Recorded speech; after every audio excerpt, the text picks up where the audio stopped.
Vamos a empezar. En principio, le damos la bienvenida en nombre de FAET a todos los asistentes que se han adoptado a esta conferencia. Agradecemos especialmente la participación de las federaciones colegas de Chile, Uruguay, Brasil, Perú, Colombia, México, cuyos asistentes se están sumando a esta transmisión. También queremos reconocer el apoyo y difusión de varias cámaras nacionales. Especialmente quiero destacar a la OIT, a la Organización Internacional del Trabajo y la Unión Industrial Argentina, que nos honran con su participación directa en el evento. Fundamentalmente agradecemos también la presencia de nuestros asociados que ya están conectados. Por último, los quiero dejar en la compañía de quien va a ser el conductor del evento, el licenciado Juan Carlos Martínez, quien también es presidente de la Comisión de Comunicaciones de la Federación. Te cedo la palabra, Juan Carlos. Bueno, muchas gracias, José María. Muy buenos días a todos y muchas gracias también a la Federación por convocar este tipo de reuniones que esclarecen de alguna manera estas dudas que se nos van generando.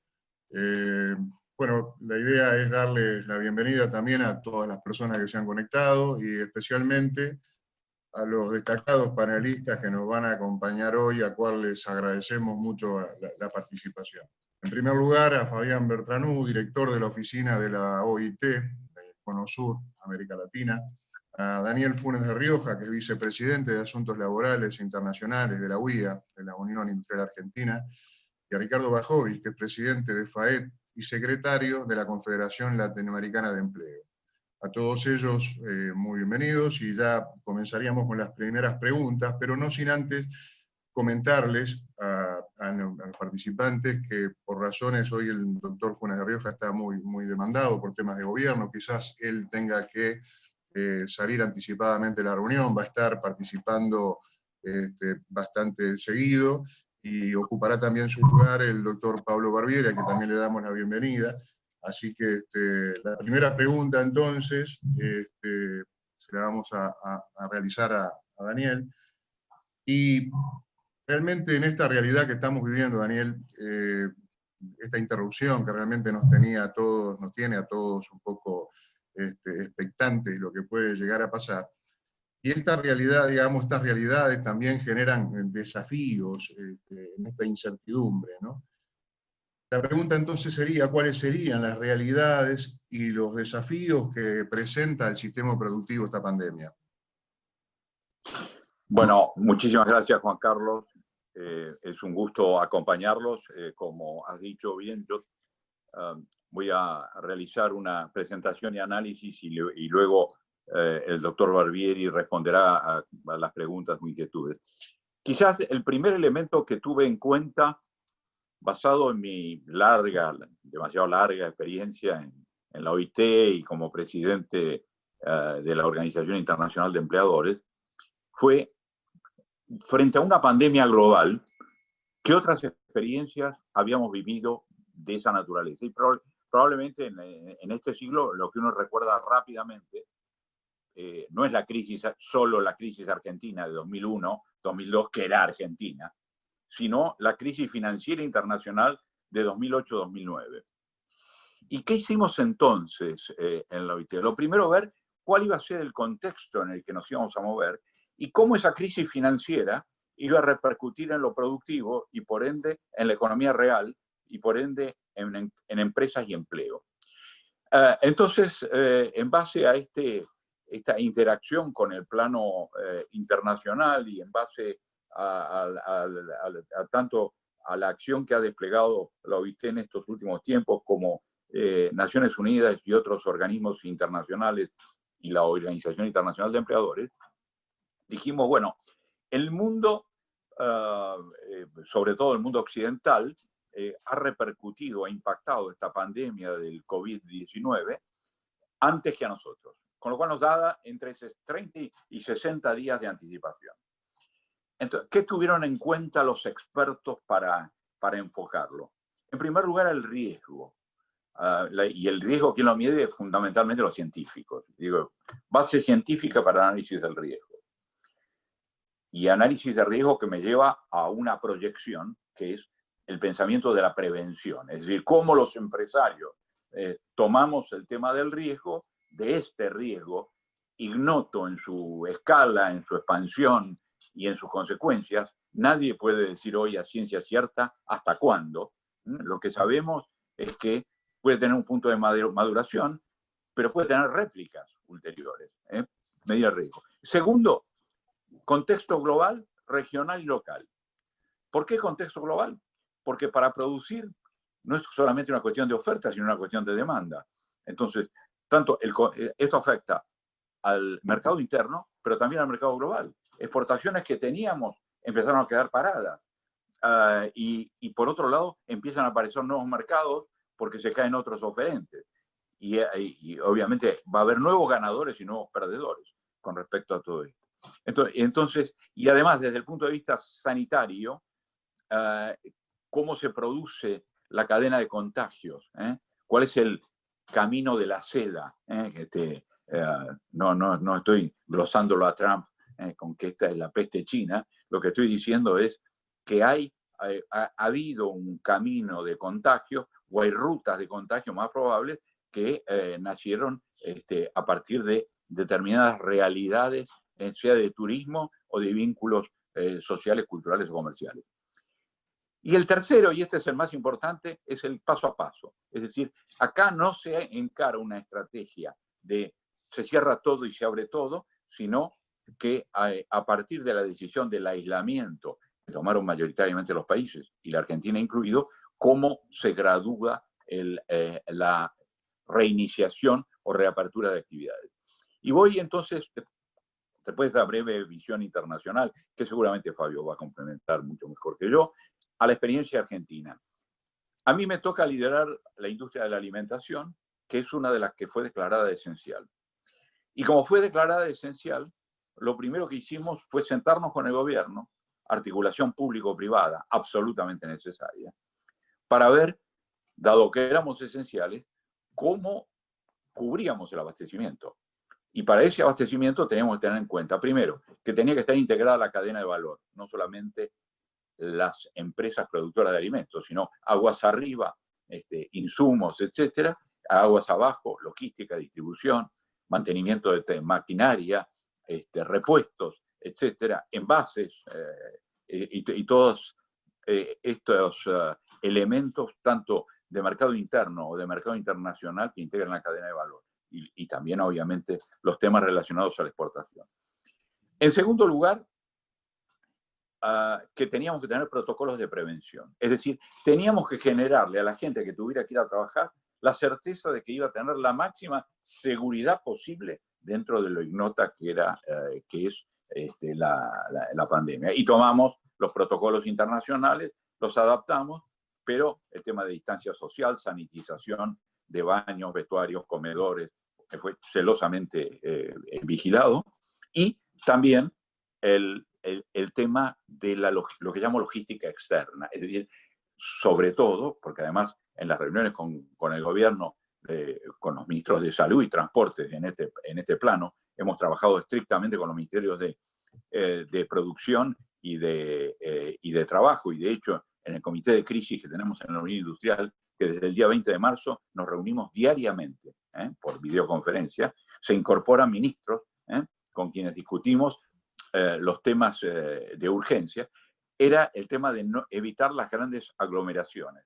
Entonces, buscar resolver el problema de transporte. Y buscar resolver el problema de transporte es hacia adentro el tema de, primero, los salvoconductos, para que la gente pudiera circular, el que tenía que ir a trabajar, dado la prohibición de circulación, y en segundo lugar, los medios de transporte. Y este es un aspecto muy importante para coadyuvar al proceso de preservar la salud de los trabajadores. Falta un elemento que no pudimos utilizar adecuadamente, ahora estamos tratando de gestionarlo, que es el tema del test y los resultados. No los hisopados, sino los otros test, los test rápidos, por lo menos que junto con la medición de temperatura que se hace a la entrada y salida de fábrica en cada caso, resolver, tener una respuesta, por lo menos en materia de anticuerpos, que complementa esto. Y estamos en eso, y espero que en las próximas horas tengamos novedades al respecto. Después teníamos tres enfoques: el laboral, el fiscal y el financiero.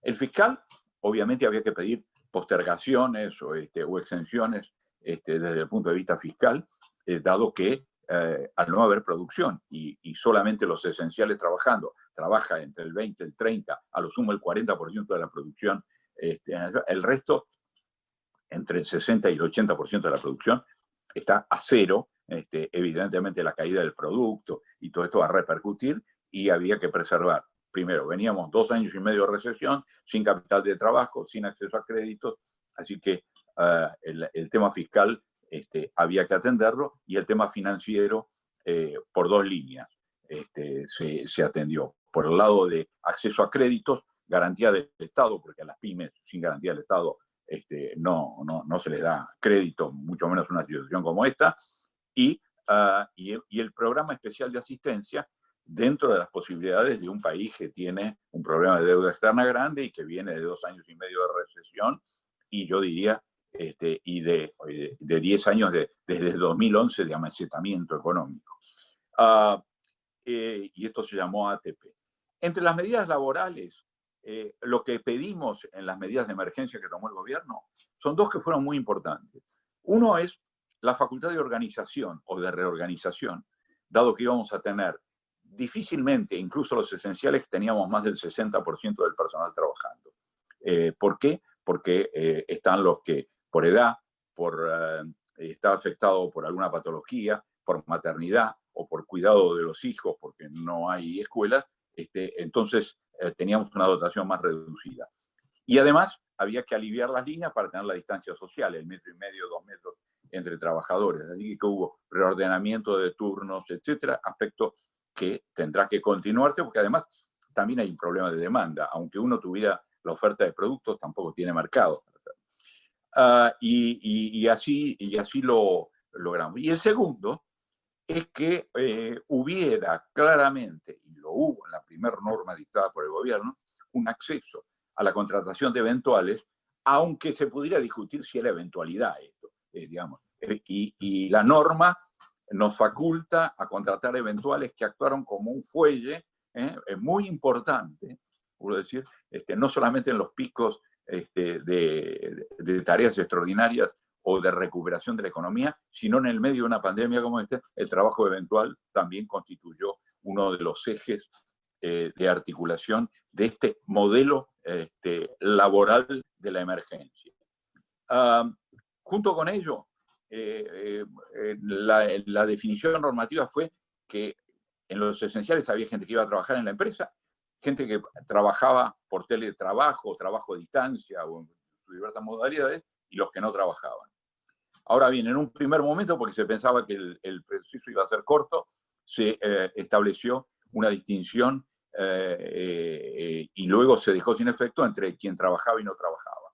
Se lo planteamos esto al gobierno, se lo planteamos a la CGT y logramos un acuerdo absolutamente inédito entre la Unión Industrial Argentina y la CGT, por la cual se estableció, en base al artículo 223 bis de la Ley de Contratos de Trabajo, dado que teníamos prohibición de despidos y suspensiones durante la emergencia, porque así lo dispuso el gobierno, un camino, y el camino es un licenciamiento, suspensión, o como quieran llamarle, mediante una asignación no remunerativa equivalente al 75% de la remuneración neta del trabajador, al que pueden adherir dentro del concierto productivo aquellos que quieran adherir a este acuerdo, sindicatos y organizaciones empresarias. Entonces, este acuerdo marco o acuerdo de cúpula lo que generó es certeza de ingreso, baja de costo del empresario, porque no paga cargas sociales y tampoco paga el total de una retribución que no se ha generado porque no hay trabajo. Y complementariamente con ello, el gobierno larga este programa de asistencia al trabajo y a la producción, pagando un subsidio complementario para integrar sea la remuneración o la asignación no remunerativa de un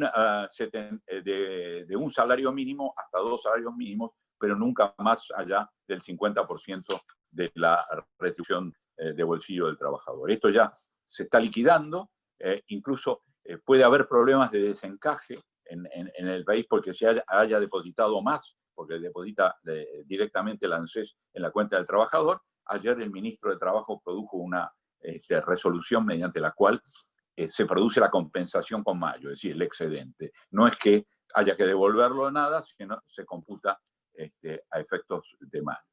Con respecto al futuro, y con esto voy concluyendo, digamos, a ver, lo que tenemos que tener en cuenta en Latinoamérica es que tenemos una realidad regional donde hay economía formal, pero también hay economía informal muy alta en nuestros países, y esa se mueve como puede, que se cae mucho de la micro y pequeña empresa, se cae de la informalidad en circunstancias como esta, y por eso hay que tratar de evitarlo.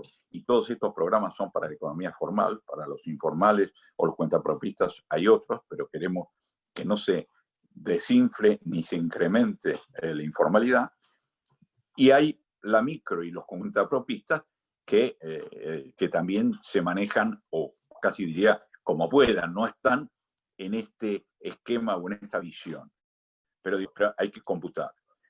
En segundo lugar, que la vuelta a la actividad normal, a mi entender, va a ser de la periferia al centro, no del centro a la periferia. Es decir, los grandes centros urbanos, los conurbanos, los cinturones industriales alrededor de las grandes ciudades van a tardar más en normalizarse porque el tema de la aglomeración o el tema de la exposición es más fuerte, salvo que uno pueda resolverlo. Dentro de fábrica está claro que se puede resolver. Y sobre todo en fábricas que tienen más moderna tecnología, porque respetar la distancia social es más fácil. Fuera de esa dimensión de empresas de más baja tecnología, hay que irlo buscando o hay que ir adecuando turnos y equipos de trabajo, como dijimos. Entonces, la primera cuestión es, ¿por qué de la periferia? Porque las fábricas en el interior, normalmente la gente va en bicicleta o va en moto o va en su propio auto, o hay vehículos comunitarios que de cualquier manera pueden guardar la distancia social y no llegan a grandes terminales como pasa en Constitución, acá en la ciudad de Buenos Aires. Nos decía el ministro de Transporte que en un día normal, de épocas normales, que no son estas, se mueven 4 millones de personas. Bueno, eso evidentemente es una exposición muy grave desde el punto de vista de lo que constituye el riesgo de propagación de la pandemia, que también se ha cuidado en la etapa de aislamiento, pero hay que seguirla cuidando en la etapa de camino a la normalización. Lo segundo es que claramente nosotros podemos mostrar que mucha gente recibe más cuidados en el aislamiento dentro de una fábrica, con las medidas que estamos tomando, que lo que podría tener en la calle. O en su casa, así, control de temperatura, alimentación, sanitización de baños, vestuarios, etc. En tercer lugar, que el trabajo hay que hacerlo en partenariado con el Estado, claramente en sus niveles, en sus distintos niveles, y con los trabajadores y sindicatos. Y esto nos ha dado seguramente un muy buen resultado. Y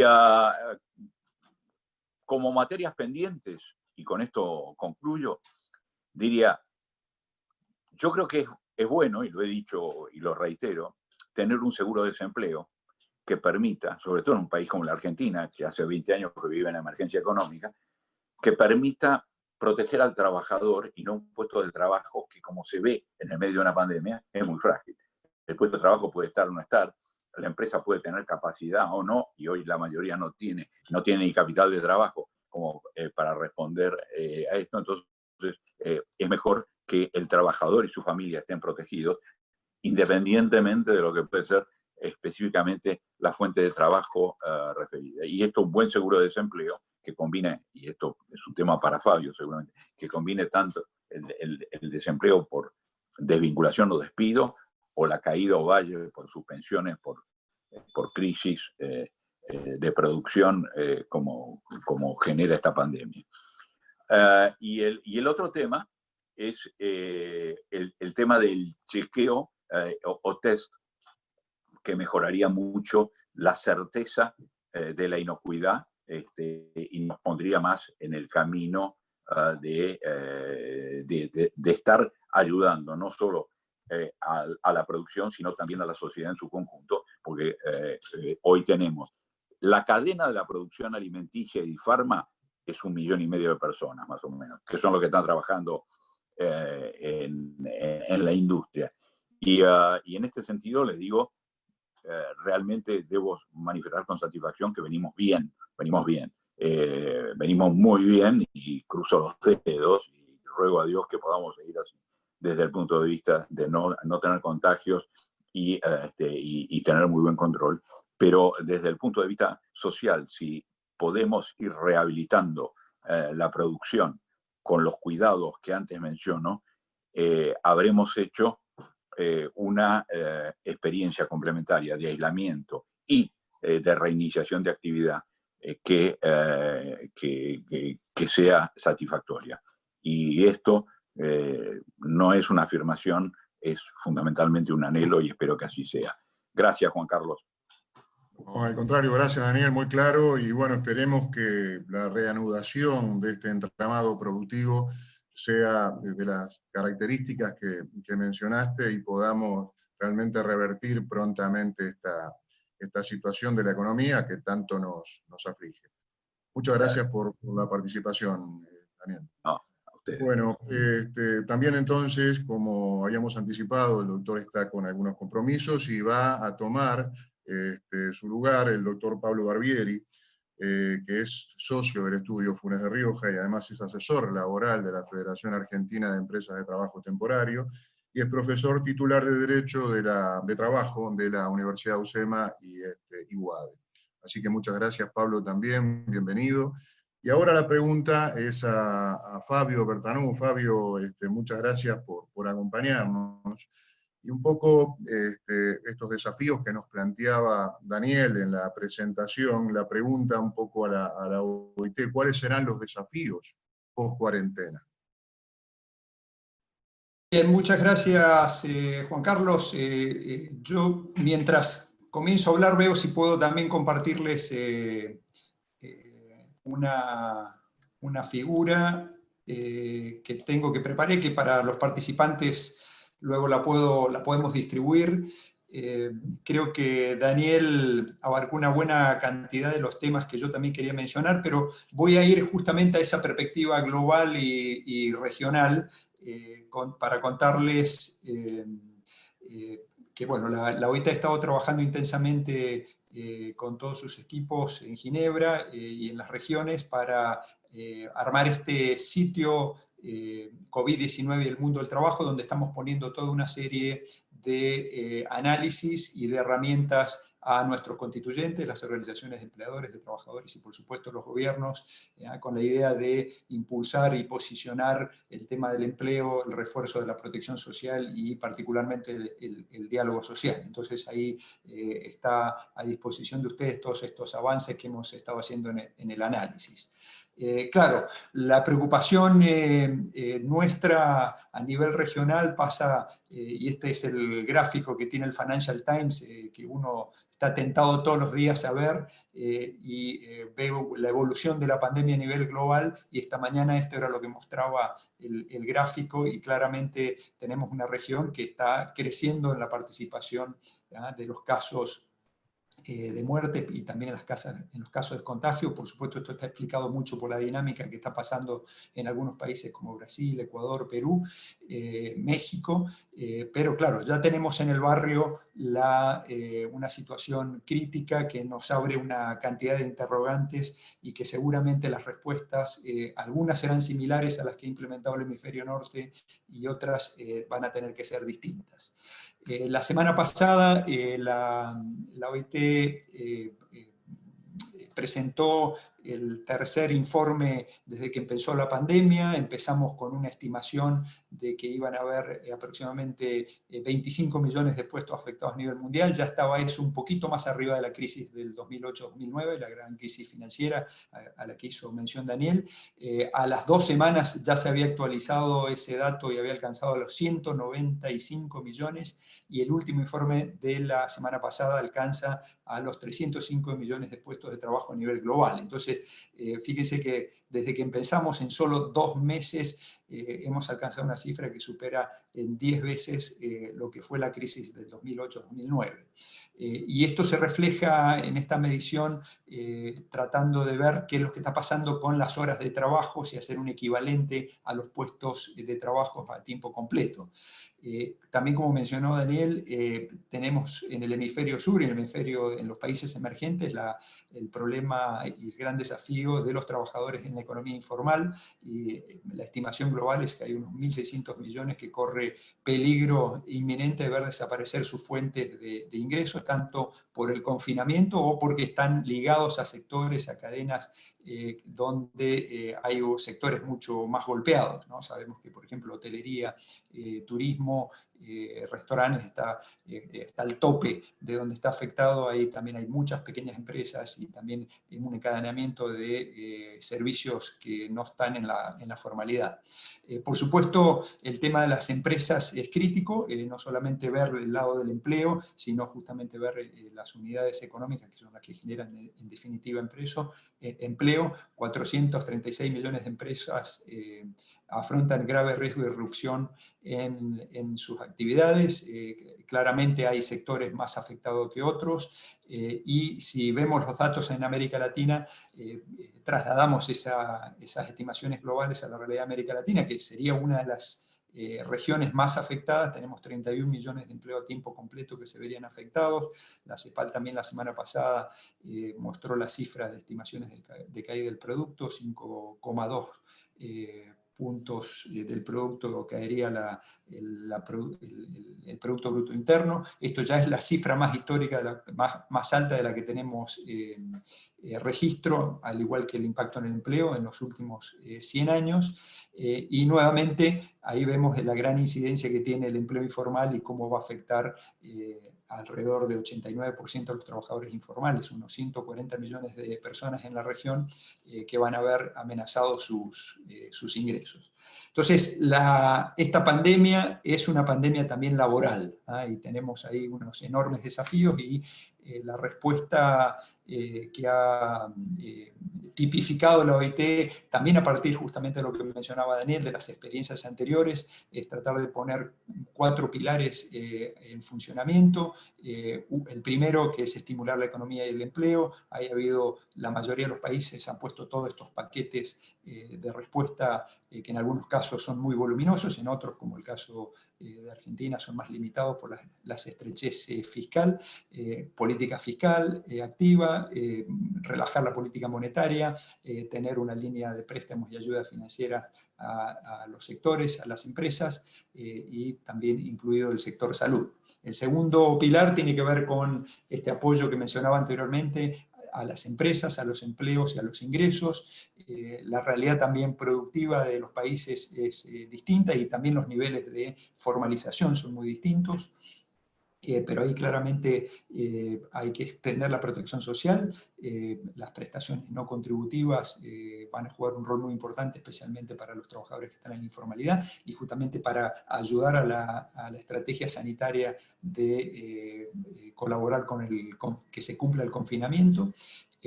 Las medidas de mantenimiento del empleo, suspensiones, y la combinación también con la protección social, como mencionaba también Daniel, eso está muy ligado al desarrollo institucional y a la capacidad que tienen los sistemas de seguridad social, y finalmente ofrecer ayuda directa a las empresas para garantizar su sostenibilidad, entendiendo que la crisis tiene un tiempo definido, ¿no?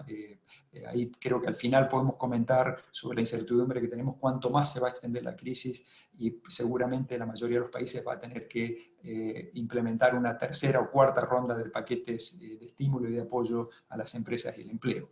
El tercer pilar, Daniel también mencionó varias cosas, y creo que es la clave de lo que se nos viene para la continuidad y la salida gradual segura y saludable del confinamiento.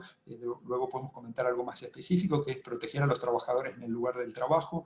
Ahí tenemos todo ese ámbito de la seguridad y salud en el trabajo, que siempre ha estado en los 100 años de historia de la OIT en materia normativa y en materia de prácticas con las organizaciones de empleadores y trabajadores, ha sido muy importante, pero ahora toma una relevancia muy importante. Todas las medidas de adaptación de las modalidades de trabajo y las consecuencias que tienen estos cambios tan rápidos que hemos tenido en términos de exclusión, discriminación, de quiénes son los segmentos de la población y las personas más afectadas. Tenemos el caso de la salud. Ustedes saben que están gran parte de los trabajadores de la salud están en la primera línea. Ahí hay una sobrerepresentación de mujeres que están expuestas al contagio y a las consecuencias de esta enfermedad. Y finalmente el pilar 4, que es lo que aporta, yo creo, más decisivamente la OIT, que es la búsqueda de soluciones mediante el diálogo social, cómo fortalecer las capacidades de los actores sociales para que esta transición durante la pandemia y especialmente después la salida sea una transición, si se quiere, justa y una transición dialogada en donde podamos compensar a los sectores, a los trabajadores, a las empresas más afectadas y que también podamos reposicionar los institutos laborales. Entonces este es un poquito el esquema para cerrar esta primera intervención. Me gustaría mencionar, retomar algo de lo que mencioné anteriormente, digamos, cómo pensar y qué factores institucionales tenemos que estar preparando urgentemente, tal como mencionó Daniel, en la industria alimenticia y en Argentina hay ya algunos avances. Yo estoy acá ahora hablándoles desde Santiago de Chile. Los gremios, por ejemplo, de la construcción y del comercio también han estado trabajando intensamente en pensar estos protocolos que permitan un desconfinamiento inteligente, dinámico, donde puedan poner las respuestas en materia de seguridad y salud en el trabajo en el centro de la respuesta. Por supuesto, entendemos que va a haber un camino difícil de transitar, en el sentido que desconocemos la epidemiología, cómo va a evolucionar.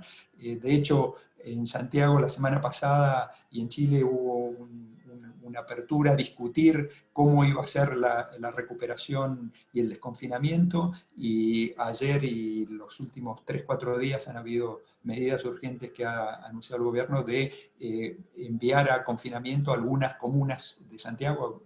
En este momento hay aproximadamente 5 millones de una población de 7 millones en comunas donde se volvió al confinamiento. Entonces va a haber, creo que, mucho de prueba y error, y ahí hay otras dimensiones claves que tenemos que empezar a discutir, no solamente las condiciones de salud, seguridad y salud en el puesto de trabajo.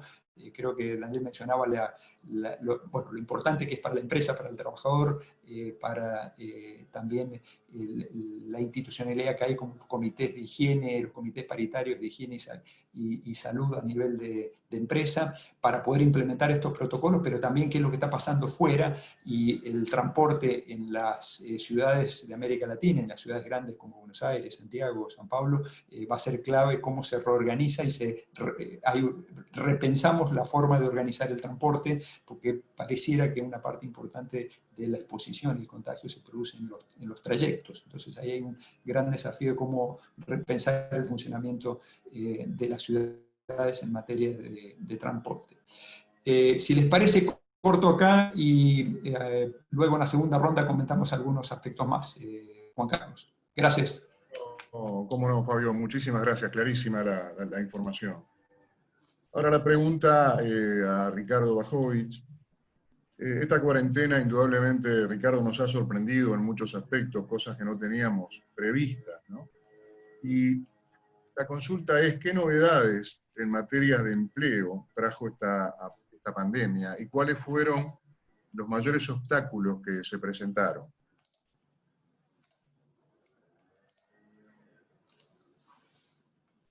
Creo que el micrófono está en mute, Ricardo.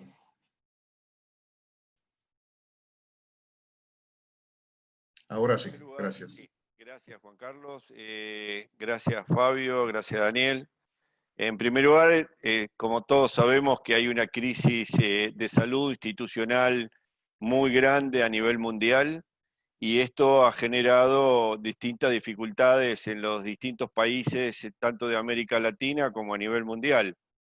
Y lo primero que sí nos vino a la cabeza es cómo proteger y cuidar la salud de las personas.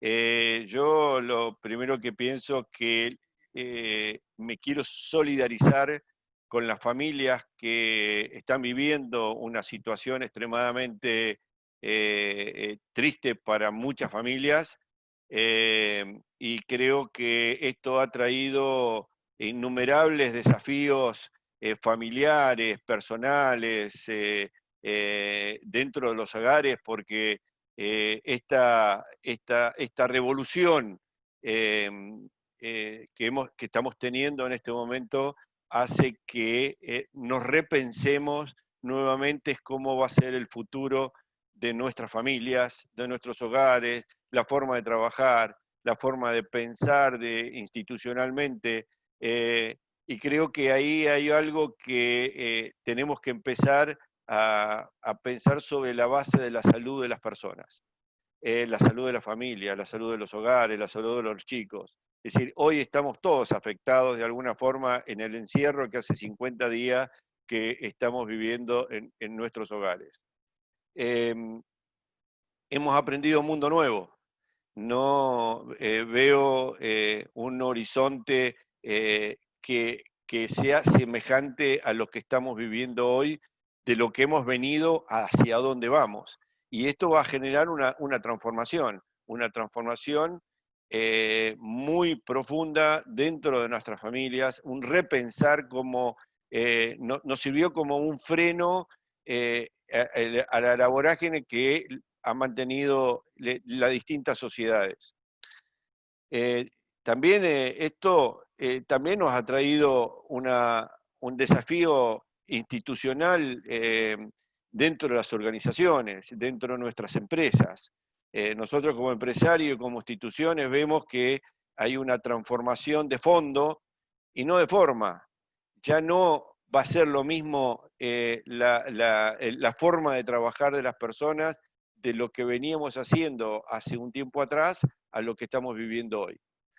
El desafío de las empresas que han tenido hoy, hay empresas que están en una situación extremadamente crítica, pero hay otras que reproducen, hay otras que resurgen, es decir, cuando hay una crisis se resurgen o se cambian y las actividades productivas como el petróleo, el gas, la energía renovable, la alimentación, la agroindustria, la metalmecánica, todas estas actividades están plenamente la farmacéutica, la farmacológica, todo esto está generando una transformación importante y en materia de esa situación, nuestras actividades como las empresas de trabajo temporario nos ha permitido un desafío enorme.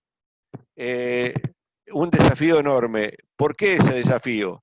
Porque hay muchas empresas que están mal y lo que primero que hacen es bajo los temporarios porque no los puedo sostener, porque no tengo actividad para poderle. Y también hay otras que dicen, estoy resurgiendo, estoy desesperado y necesito mayor cantidad de personal temporario.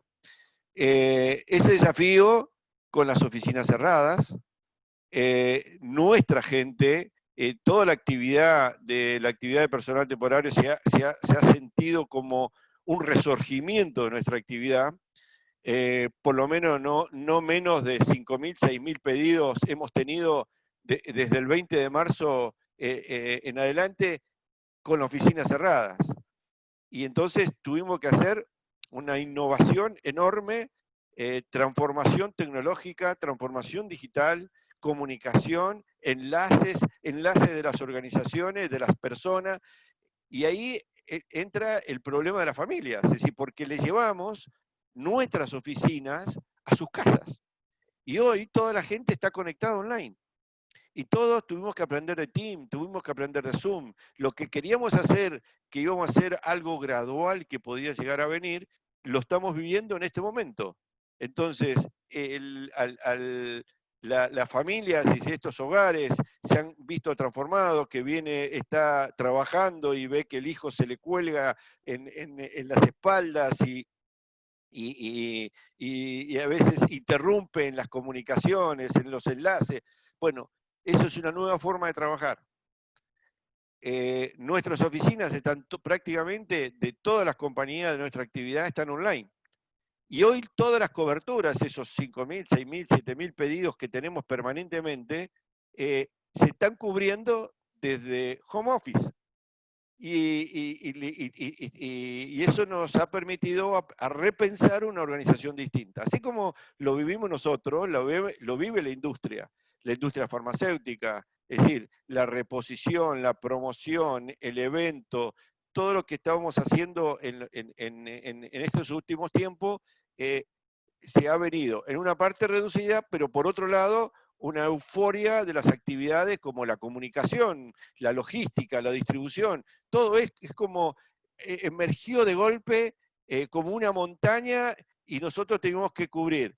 Y para mí es importante esta parte porque es una salud que tenemos que pensar en la salud de las personas, pero también tenemos que pensar en la salud de las instituciones, tenemos que pensar en la salud de las empresas, porque las empresas, si no tienen productividad, no tienen trabajo, no pueden mantener a las familias. Entonces, es toda una consecuencia del otro. Entonces, todos tenemos que cuidar a nuestras organizaciones. Vemos que hay una transformación de las empresas, hay una criticidad muy importante, pero nuestra actividad, las empresas de personal temporario, yo creo que habría que empoderar nuestra actividad, porque nuestra actividad viene desde la Segunda Guerra Mundial. Y entonces, si vos me das de la Segunda Guerra Mundial, que empezó el trabajo temporario, hoy el trabajo temporal, el trabajo permanente es un 30% y el 70% son trabajos tercerizados o trabajos temporarios. Entonces, toda esta transformación hace que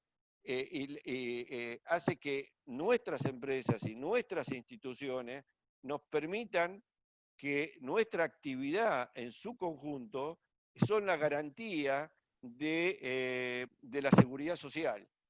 ¿Por qué? Porque es un trabajo formal, un trabajo decente, un trabajo integrado, un trabajo que ayuda a los recursos humanos de organizaciones a agilizar sus movimientos productivos, a subir, a bajar su productividad. Es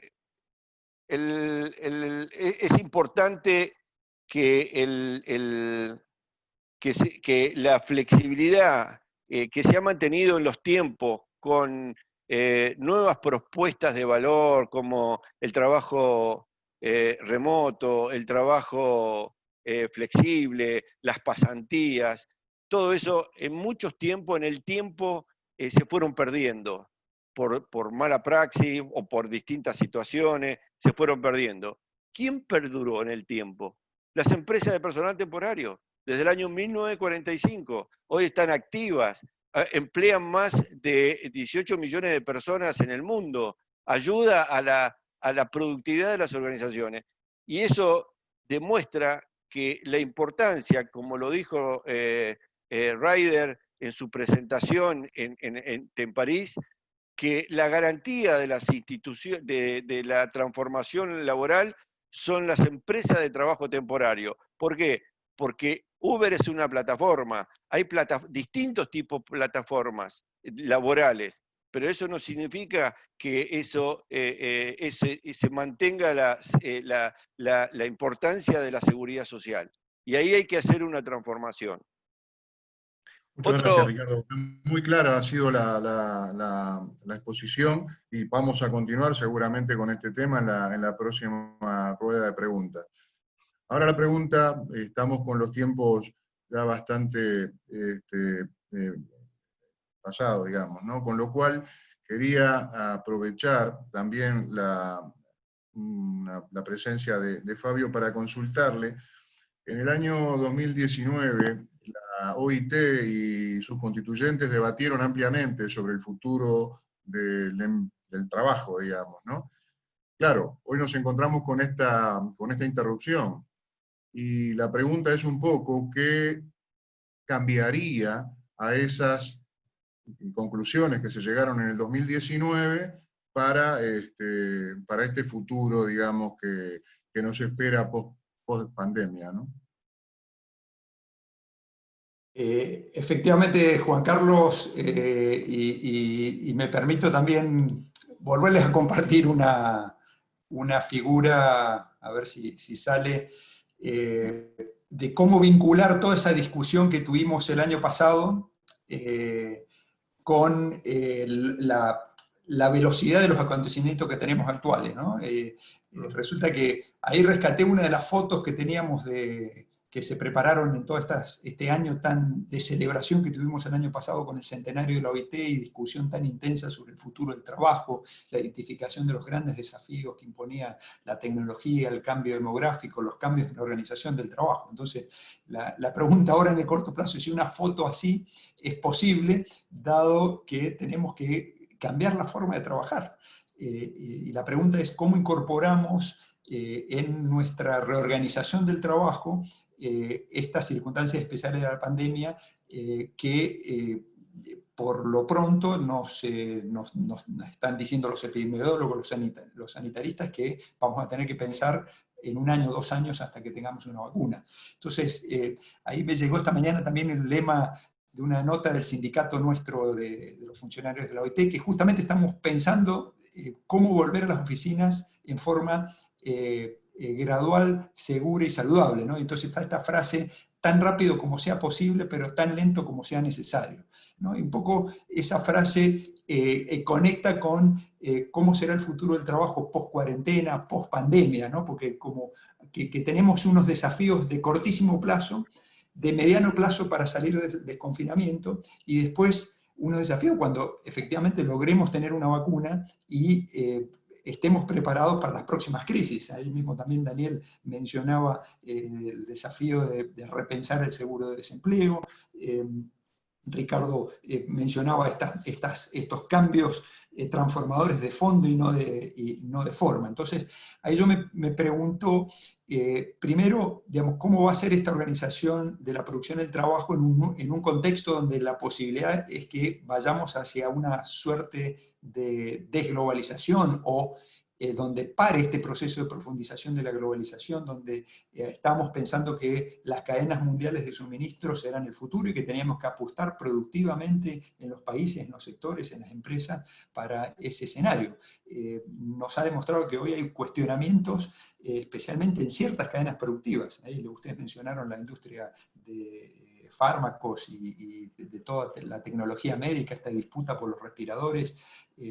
A mí me ha tocado presenciar acá en Chile la iniciativa de muchos grupos de tratar de armar y de construir respiradores nacionales porque es imposible conseguir en el mercado internacional respiradores. Entonces, bueno, ahí hay creo que una pregunta muy importante hacia dónde vamos y cuál es el rol de nuestras instituciones en esa materia. La segunda pregunta, y lamento que esto esté más puesto en términos de pregunta y no tanto de respuesta, pero es la idea que provocar una discusión y preguntas al respecto, es sobre estas nuevas formas de organización del trabajo que ya estaban en la discusión que teníamos hasta el año pasado sobre el futuro del trabajo, pero que hoy se van a profundizar y van a ser más permanentes. Yo creo que es una oportunidad para darle institucionalidad al teletrabajo, a las nuevas formas de producción que respeten estas posibilidades de limitar los contagios y brindar la seguridad a los trabajadores. La pregunta es si vamos a ir a una profundización en la automatización de mayores procesos, lo que mencionaba también Ricardo respecto al home office, porque también eso está asociado a todas unas consecuencias en la readaptación de nuestros lugares de trabajo en los hogares y a repensar cuáles son los límites de la interacción entre el trabajo y la familia y el tiempo libre. A mí me está pasando que trabajo 12 horas sentado en mi escritorio de la casa y no paro, ¿no? Entonces, a muchos de ustedes seguramente están enfrentando esas circunstancias, pero este modelo no es sostenible en la forma en que estamos porque entendemos que es una emergencia. Entonces tenemos que repensar también el home office, cuáles son los efectos, si se quiere, psicosociales que tiene para el trabajador y también para la salud de la empresa, como mencionaba Ricardo. Y finalmente lo que nos importa desde el nacimiento de la OIT en el marco normativo, qué va a pasar con el modelo de relaciones laborales que tenemos, qué va a pasar con el marco normativo, cuáles son las nuevas normas que tenemos que pensar. El último convenio de la OIT tiene que ver con el acoso en el mundo del trabajo, la violencia, el acoso en el mundo del trabajo. Seguramente será necesario algún convenio que tenga que ver con regular el teletrabajo, repensar el trabajo a distancia, incorporar más visiblemente todas estas cuestiones que tienen que ver con la ergonomía y el impacto que tiene estas nuevas formas de organización del trabajo. Y por supuesto también, para cerrar, las formas de representación. Nosotros tenemos, los sindicatos normalmente se arman en los establecimientos a partir de las relaciones que tienen los trabajadores. En el mundo empresarial, también con esta diversidad que tenemos de empresas, también hay un desafío para los dos actores sociales de cómo mejorar la representación en este nuevo contexto. Esto ya fue puesto el año pasado en las discusiones del futuro del trabajo, incluso la Comisión Mundial ya hace un llamado para cómo mejorar y perfeccionar la representación y fortalecer la representación de trabajadores y empleadores, justamente para tener diálogos sociales mucho más efectivos y fructíferos. Entonces, yo creo que estos son los temas, algunos que vienen de la discusión que teníamos en el marco del futuro del trabajo. Vamos a tener que actualizarlos e incorporar toda esta dinámica nueva que nos plantea el desafío de la pandemia. Cambio, Juan Carlos. Muchas gracias, Fabio.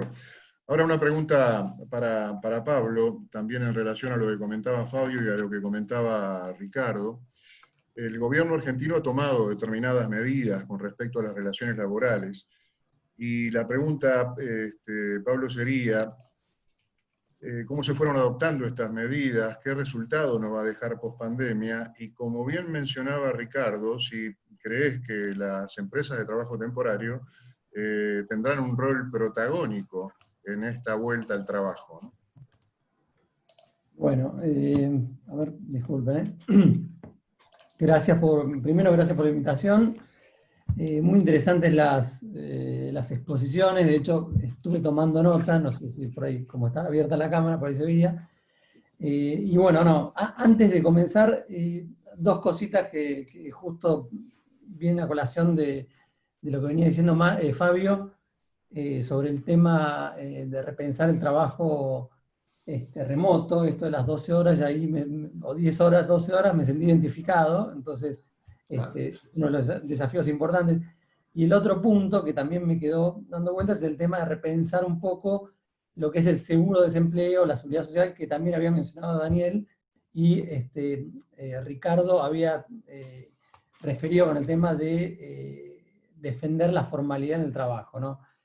Y esto, digamos, hay que repensarlo, pero creo que ya mismo, porque yo, digamos, había leído esto de que Churchill le había dicho a su ministro en 1942, tenemos que repensar la seguridad social para después de la guerra. Y esto lo dijo en el 42, así que digamos que las crisis son momentos en que tenemos que pensar y no dejar que venga el problema.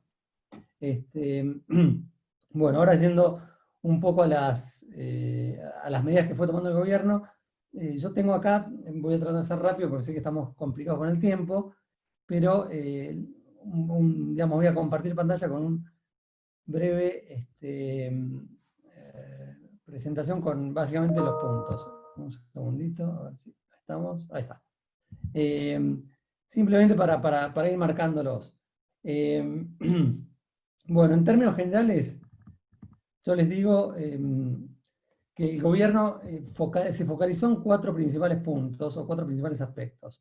Por un lado, hizo un programa de asistencia al trabajo y la producción, que es el famoso ATP, que constituye un paquete con 4 beneficios, que básicamente el primero es, digamos, pago de un porcentaje del salario, o de una parte del salario, con un límite, al cual aplican determinadas empresas, ¿no? Un universo de empresas que al principio parecía más grande, pero que es relativamente reducido. Segundo, la postergación de determinadas cargas sociales. Tercero, la reducción de cargas sociales. Y el cuarto, un crédito a tasa cero o a tasa muy baja, que bueno, también hay dificultades para percibirlo. Digamos, esto por un lado, como un paquete de ayudas. Después hay una sucesión de normas bastante complejas, digamos, una sucesión bastante larga de normas. Yo contabilicé 46 hasta hace pocos días, que son resoluciones y decretos de necesidad de urgencia, que todas tienen un rango legal porque están dictadas en el marco de la emergencia. Y comenzaron, bueno, la primera de todas comienza a fines de 2019, cuando se establece la duplicación de las indemnizaciones laborales. A partir de ahí, bueno, ya directamente en época de pandemia mundial, se estableció la prohibición de despidos y suspensiones, y luego, a ver, perdón, sí, la prohibición de despidos y suspensiones, que digamos, complica un poco a las empresas porque de alguna forma esto tiene el correlato de que las empresas están obligadas a pagar los salarios, con lo cual, si digamos por un lado me prohíben despedir o suspender por causas incluso de fuerza mayor, y por otro lado me obligan a pagar salarios, la empresa queda como una especie de corralito complicado de salir. Pero el tercer punto, digamos, para darle un poco de respiro, un poco de aire, lo que estableció digamos, el gobierno fue la autorización de una reducción salarial consensuada en el marco de una suspensión, que es el artículo 223 bis. Digamos, se pacta con el sindicato o se pacta con el trabajador individualmente, digamos, una suspensión con un pago de una asignación no remunerativa, que hoy la pauta se estableció en un 75%, que es la pauta que estableció, digamos, un poco la CGT, como media, como variable de homologación automática, y digamos, lo que no significa que no se pueda pactar por debajo de esa suma, de acuerdo a las posibilidades de la empresa. Y el cuarto aspecto importante que se viene desarrollando en todo este periodo de pandemia, es que también lo mencionaron, es el tema de la prevención en materia de riesgos laborales. Esto, de alguna forma, nos obligó a generar nuevas normas o recomendaciones en lo que hace a la prevención, digamos, y hacer un hincapié en la importancia de la higiene y seguridad dentro del trabajo. De hecho, dentro de esto se estableció en un decreto de necesidad de urgencia que en las empresas que están trabajando actualmente, si el trabajador tiene coronavirus, digamos, se detecta que quedó infectado, se establece como una presunción de que se trata de una enfermedad laboral. ¿Por qué? Porque o la contrajo dentro del trabajo o la contrajo in itinere, que digamos, acá en la Argentina lo que es la enfermedad o el accidente in itinere se considera, digamos, una enfermedad dentro de, cubierta por la ART respectiva. Bueno, discúlpenme, y un poquito más, me queda poquito con esto. Ups. Acá, en lo que hace estrictamente empleo, a lo que se refiere la normativa, digamos, después de esta especie de corralito que les mencioné, se establecieron algunas normas que flexibilizan, ¿no? Y que, digamos, fueron mencionadas, algunas, básicamente, que son las siguientes: que el trabajador dispensado del aislamiento obligatorio, es decir, el trabajador que tiene que prestar servicios, tiene obligación el trabajador dispensado de prestar servicios, el que se queda en su casa, tiene la obligación de hacer trabajo remoto. Digamos, esto sirve, digamos, de alguna forma, ya que de alguna forma el empleador está obligado a pagar salarios, digamos, esto es una ayuda, digamos, a salir de la crisis. El segundo supuesto es, la segunda medida es que las actividades esenciales, en las actividades esenciales existe la obligación del trabajo extraordinario. ¿Esto qué significa? Que yo, como empleador, de alguna forma puedo disponer obligación del trabajador de prestar servicios en horas extraordinarias. ¿Por qué? Porque hay exigencias extraordinarias o excepcionales de la economía nacional que generan al trabajador una obligación de prestar tareas extraordinarias. Esto que es un artículo que se utiliza poco, que está en la Ley de Control del Trabajo. Y el trabajador no puede negarse, es decir, sale del principio general de que las horas extras son voluntarias. Bueno, a raíz de una norma, de una resolución del Ministerio de Trabajo, en este caso, las horas extraordinarias son obligatorias en caso que el empleado sean razonables y el empleador las necesite. El tercer punto es la facultad de reorganización de la jornada de trabajo. Hay la resolución 279 del Ministerio de Trabajo también establece que los empleadores tienen esta facultad de reorganizar la jornada de trabajo fundada en el cumplimiento de normas de higiene o recomendaciones de higiene establecidas por el Ministerio de Salud. Por ejemplo, a mí me obligan a atender de algún trabajador dentro del local, entonces algunos trabajadores que pueden ser cajeros o vendedores, quizás pueden estar afuera del local intentando ordenar a la gente o, digamos, establecer esa distancia social de 1,5 metros o 2 metros. O, digamos, cambiar el horario, por ejemplo, digamos, me obligan a mí como empresa, a los bancos o por ejemplo, a los Pago Fácil, digamos, estas empresas, les obligan a abrir los sábados, entonces de alguna forma también yo puedo, como empleador, obligar al trabajador a que preste servicio los sábados. Y finalmente, lo mencionó Ricardo, se estableció también legalmente, mediante una resolución, que el tipo de contratación digamos, la contratación nueva con motivo del aislamiento para las empresas esenciales constituye, digamos, trabajo eventual. Con lo cual esto de alguna forma es, digamos, una determinación legal de que la contratación en estos términos dentro del periodo de aislamiento obligatorio, digamos, si la empresa decide contratarlo en forma eventual, tiene el aval de esta norma, de esta ley.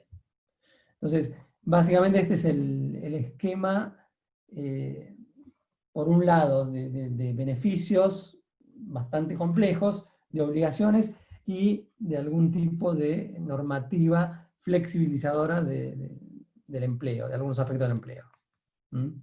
Con esto no sé si... Pablo, muchísimas gracias por tus conceptos. Ahora una pregunta a Ricardo.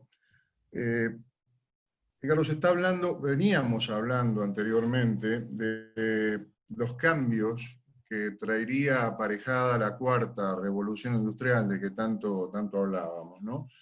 Con todo el tema tecnológico, Big Data, realidad aumentada, todas estas cosas que veníamos manejando antes de la pandemia. ¿Podríamos decir en términos de impacto que esta pandemia, esta interrupción, esta cuarentena podría ser, o podría llamarse como una revolución del empleo? Esta es un poco la pregunta que nos hacemos. Los cambios, evidentemente, de paradigma que trae todo esto aparejado.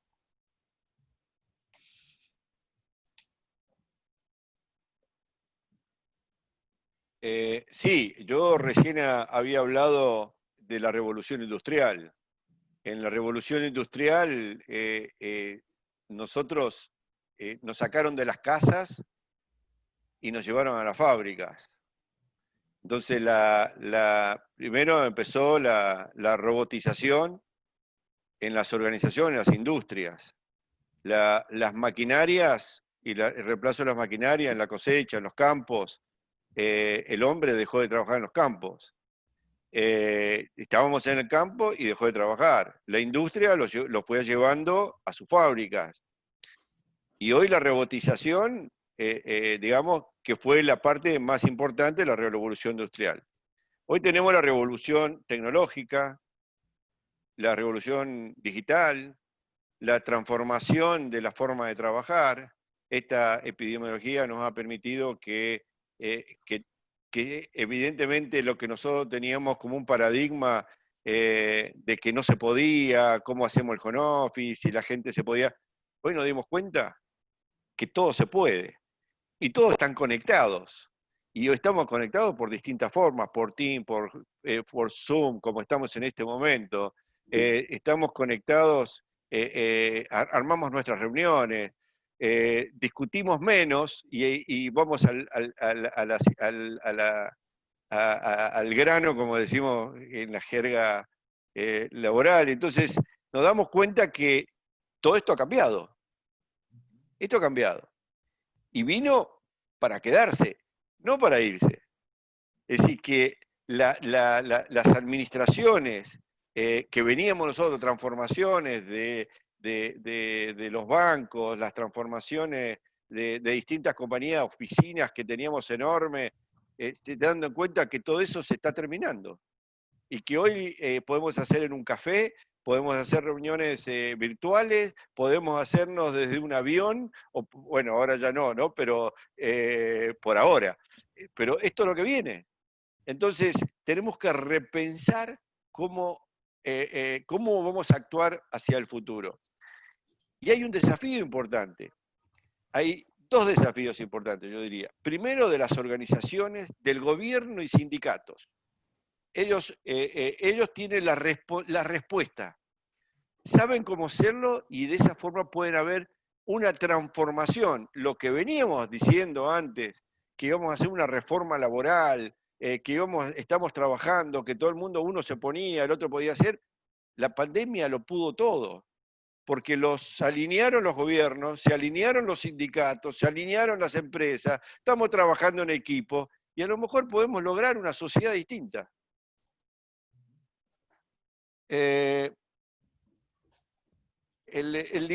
Hoy, ¿qué importancia tiene en la sociedad? El líder de la organización. Hoy hay generaciones jóvenes que nacen con herramientas y estructuras. Hoy los líderes del mundo superan los 60 años que están liderando. Y eso hace que tiene que haber un equilibrio entre ambos, porque entre ambos, es decir, yo escuché el otro día en una conversación de un consultor muy importante que decía que las organizaciones, las empresas, nos volvimos adolescentes. Adolecemos de un montón de cosas. Y que esta pandemia nos hizo ver la fragilidad de nuestras organizaciones. Entonces el pensamiento del líder tiene que cambiar. Tiene que permitir que hay otra forma y otro estilo de liderazgo. Que hay otras influencias que van a permitir que las organizaciones cambien. Y desde la OIT viene esa transformación que ya lo veníamos hablando desde antes, pero esto nos apuró a todos y nos involucró y nos metió todos en la misma, es como un dar de nuevo y nos vemos que las organizaciones van a empezar, vamos a encontrar que vamos a salir de casa y es un mundo distinto. Ya va a haber más cuidado, va a haber más protección, va a haber más respeto, es decir, va a haber una transformación importante. Una cosa que quiero destacar, que no tenemos que olvidarnos, es la relación fundamental cuando hablamos del desplazamiento laboral que hay en el mercado. Hoy el desplazamiento es enorme, va de un lado hacia otro. Entonces ese desplazamiento, y ahí es cuando le voy a hacer una pregunta en algún momento a Fabio, es decir, cómo nosotros como actividad podemos trabajar en la combinación o la confluencia de coordinación de la actividad pública-privada para empujar los desafíos sociales que van a venir en los próximos años.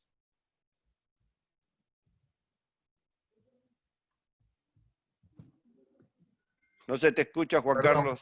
Perdón, estaba en mute. Digo que justamente muchas veces al moderador le toca la antipática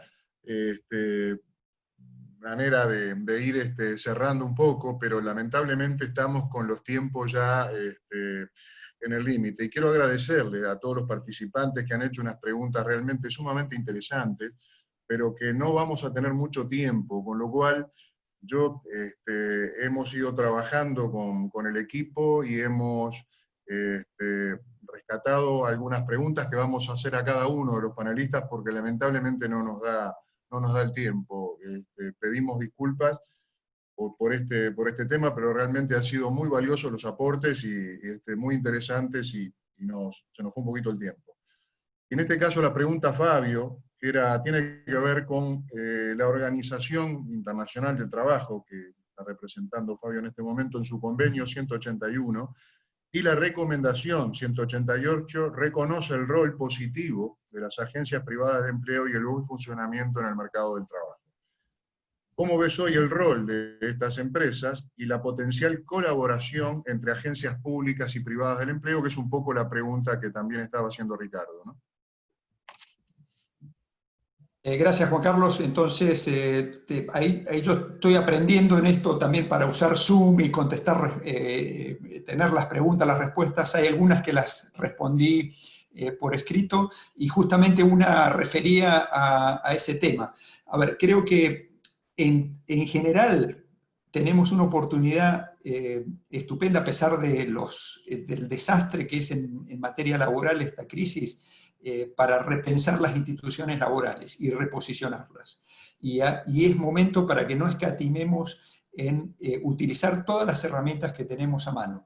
Ricardo expresó claramente cómo es la dinámica que se está produciendo en el cortísimo plazo, ¿no? Las empresas que están más sometidas a la crisis están prescindiendo de algunos trabajadores temporarios, pero hay otras que están demandando intensamente porque tienen alguna oportunidad o tienen la posibilidad de mantenerse en negocio. Entonces, hay un claro reflejo de cómo las agencias privadas, en complementariedad con las agencias públicas, pueden tener un rol protagónico para la recuperación. Entonces, en ese sentido, me parece que acá no hay una competencia entre lo que puede hacer lo público y lo privado. Claramente tenemos que caminar en complementar las iniciativas públicas y privadas.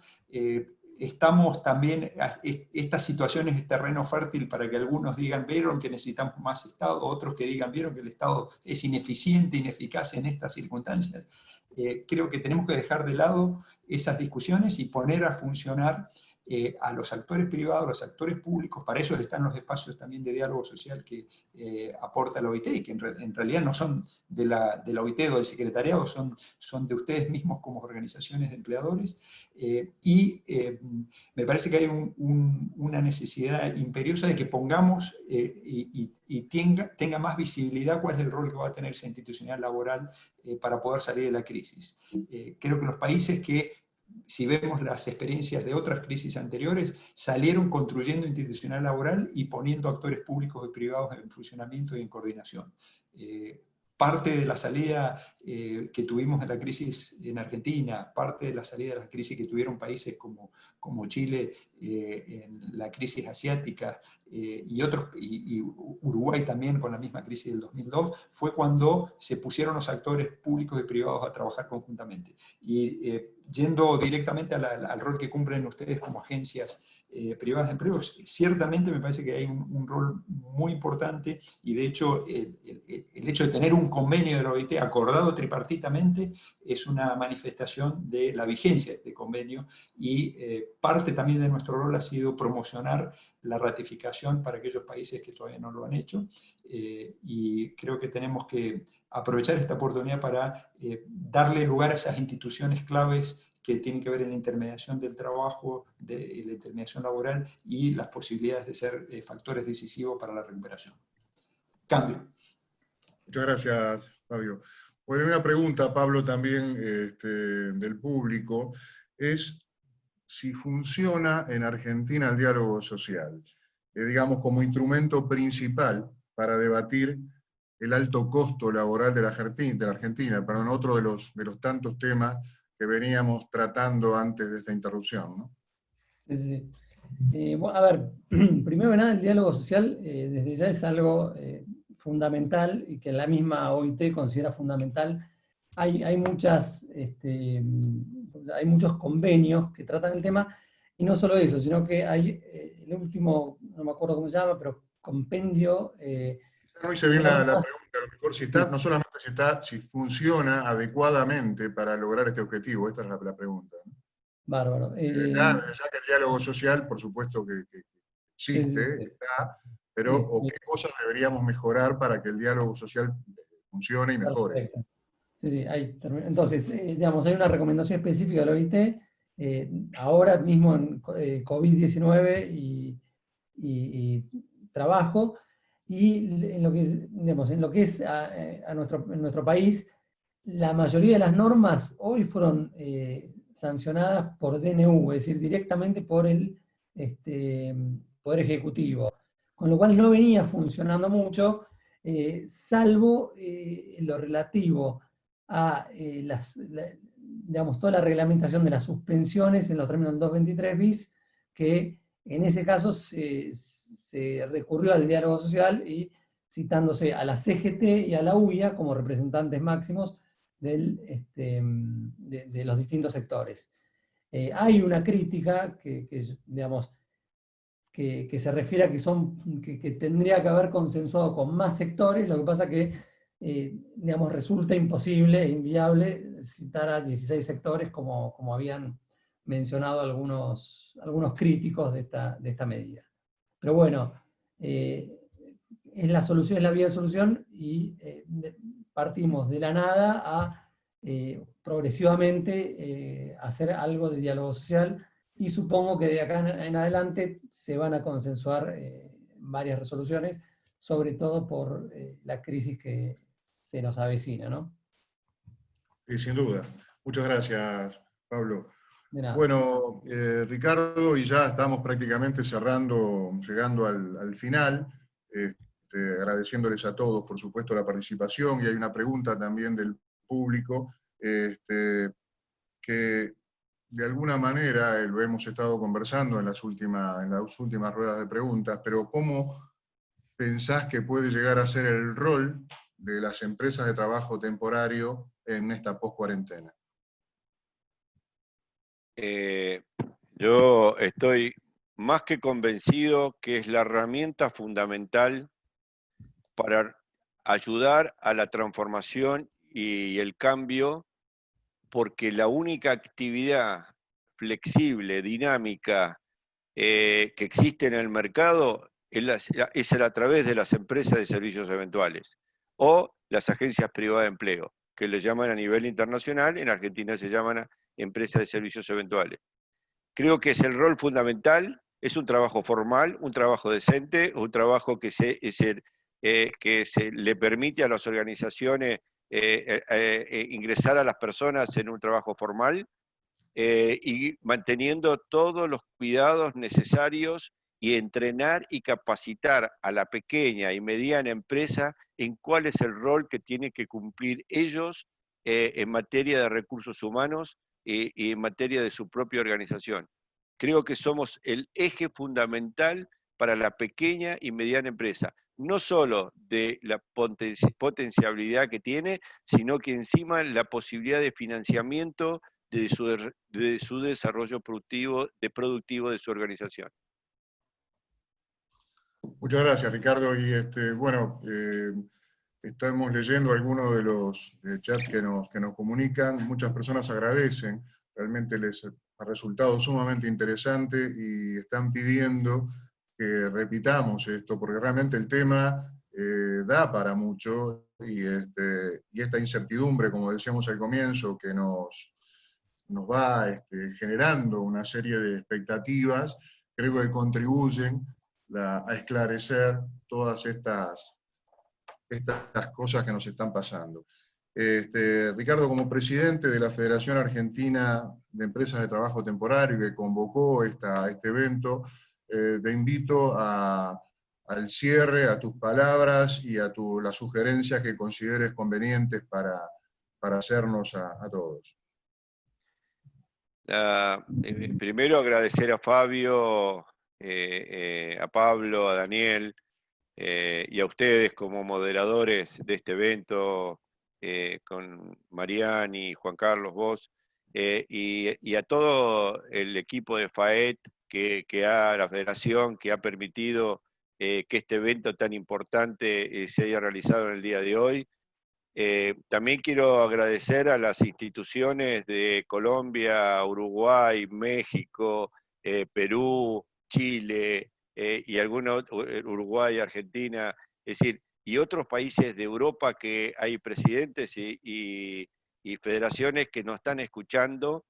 También quiero agradecer a la Confederación de Cámaras Binacionales, a la Unión Industrial Argentina, y a las cámaras europeas, que han permitido que esto se difunda entre sus asociados, y tenemos la suerte de tener muchísimos inscriptos de presidentes de compañía y directores que toman decisiones dentro de sus propias organizaciones. A todos ellos, muchas gracias. Y otro, a todos los colaboradores, a todos los empleados, a todos los que están confinados por distintas razones, o a todos los que están trabajando en reemplazo del trabajo que hacemos nosotros todos los días. Soy un profundo agradecimiento a todos ellos y a todas sus familias, porque ellos son factores de riesgo permanente. Así que desde nuestra federación le doy a todos un gran abrazo y deseo que nos encontremos después de esto en una visión de un país o de una sociedad más madura, más reflexiva, y con instituciones tanto políticas, gubernamentales y sindicales, que tomen conciencia de la responsabilidad que ellos tienen en este momento en la sociedad a nivel mundial. Bueno, muchas gracias a todos y ya nos estamos despidiendo, y también agradecer, por supuesto, a todo el equipo que contribuyó con la parte técnica para llevar adelante esta reunión. Así que muchas gracias a todos, y bueno, como a pedido del público, seguramente volveremos a armar algún otro tipo de reuniones para debatir estos temas. Muchas gracias a todos. Buenos días. Gracias, buenos días. Muchas gracias, Juan Carlos, Ricardo, Pablo, José, saludos. Y a todos los participantes. Gracias, estamos a las órdenes desde OIT para contribuir y seguir colaborando. Especialmente a ustedes que han hecho una gran labor a nivel internacional, y ahora que vamos a trabajar mucho en América Latina. Muchas gracias, Fabio. Un gran saludo. Gracias. Gracias a todos.